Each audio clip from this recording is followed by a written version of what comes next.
Get ready, start. Sir, our constitution has also emphasized this composite character of our culture, the language which is going to be the official language of the Indian Union. It has been laid down in the constitution will reflect the diversity of our composite culture.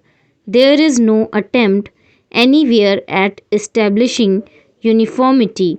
From this point of view, the attempt to reorganize the states, recognizing the differences which exist, is a move in the right direction. It is a wise and a statesmanlike move. The essence of statesmanship is not to do something according to a formula.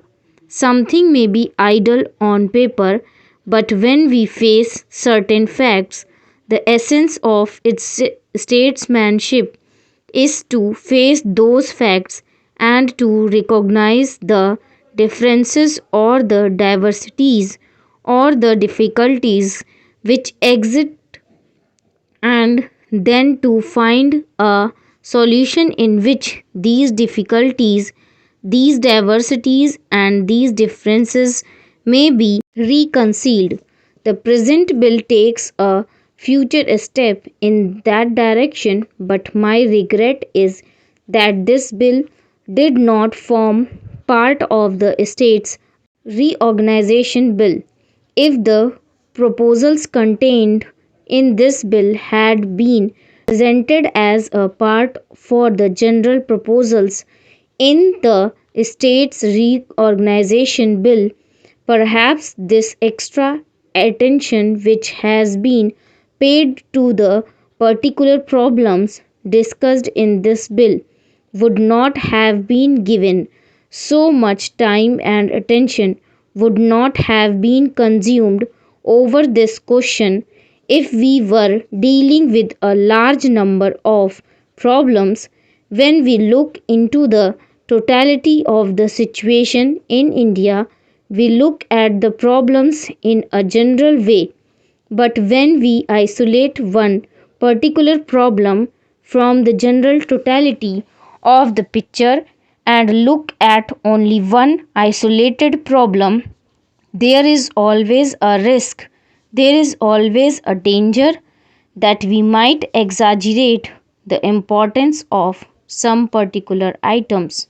One of the reasons why there has been so much discussion over this rather small bill, as the Honorable Home Minister described it, is because it has been isolated from the general picture of the reorganization of Indian states. With regard to the particular proposals which have been made, sir, I do not wish to speak at length at this late stage.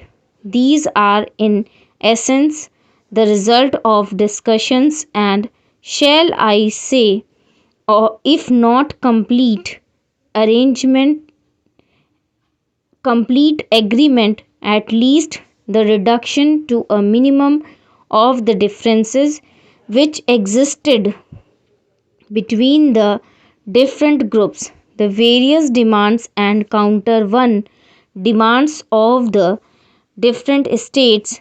That use of the term state in this connection is somewhat unfortunate.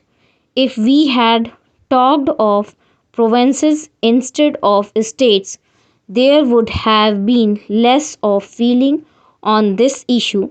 But be that as it may, these demands of the different states have been before the country for a number of years. After a great deal of discussion over this particular bill, we have come to what may be regarded as more or less agreed settlements. The Bengal government had made certain demands, the Bihar government had made certain demands. Perhaps in a case like this, it would have been better if these demands had not been made publicly in that particular manner.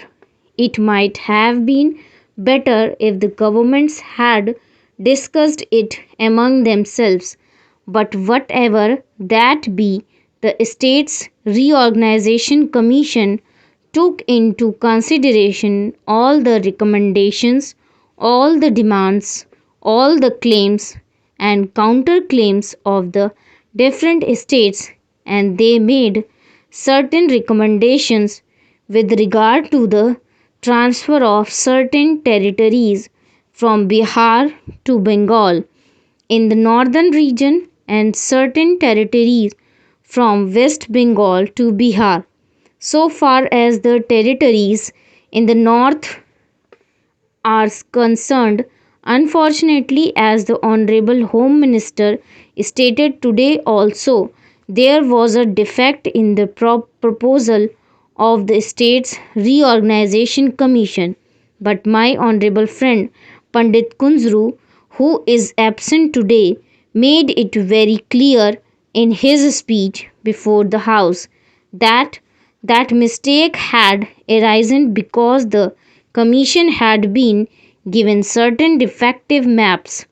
The idea of the Commission throughout was to suggest the redistribution of the territories in the northern region in such a way that West Bengal may become one compact state. They had made the particular recommendation which they made partly because one of the rivers in that region is continually shifting its channel, and partly because defective maps had been used.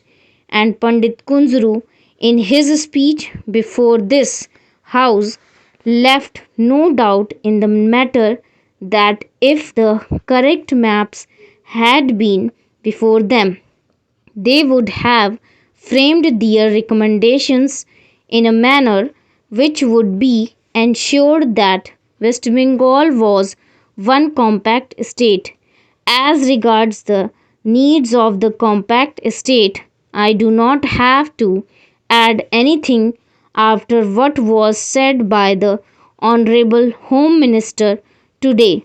For administrative purposes, it is essential that a state must be a compact unit because otherwise, with regard to the problem of law and order, with regard to the problem of movement of goods, particularly with regard to the smuggling of materials and goods from India into Pakistan in this border region, a state divided into two different units with another state intervening in between would face all kinds of difficulties.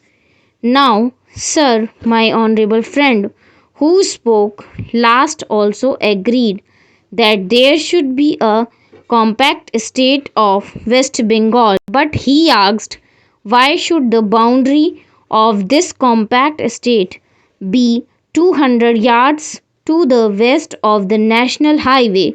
Now, sir, it is obvious that if you are going to make it a compact state, that area which connects the two disjointed parts must be of such a size that it is a practicable proposition. You can theoretically give only 100 yards all along the Pakistan frontier, but obviously such a transfer of territory would not serve any purpose whatever. Now, a suggestion has been made that the national highway, with an area of about 200 yards to the west of it, would be the boundary line in order to ensure proper arrangements for the maintenance of the road and also for the proper vigilance. Full stop.